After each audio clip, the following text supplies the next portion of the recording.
Hi guys, welcome to Richard Cabile YouTube channel, and to this video, I will teach you how to delete contact on Samsung Galaxy A02. And okay guys, but before we start, kindly subscribe to my YouTube channel by pressing the subscribe button and the bell to notify you if I have new videos. Okay guys, let's start. So okay guys, you'll have to do is go to phone application on your Samsung Galaxy A02.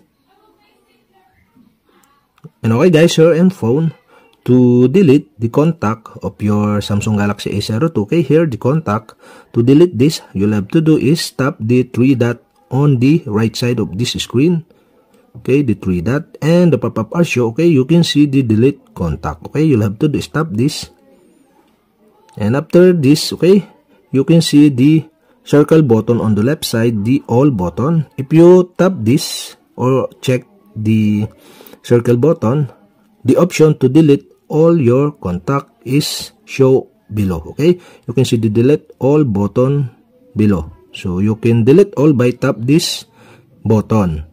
And okay, so but I decide to delete only one of my contact, so for my example, I delete this, so I select this one contact, and you can see the delete button below. So if you want to delete this, tap the delete button, and the pop-up are show, okay, move one contact to the trust, so you can move to trust the contact, okay, tap the move to trust button, and that's it. Okay, we have successfully delete the contact on your Samsung Galaxy A02. And okay guys, if you have a question, kindly comment below, and don't forget to hit the subscribe button and the bell to notify you if I have new videos. Okay guys, thank you for watching.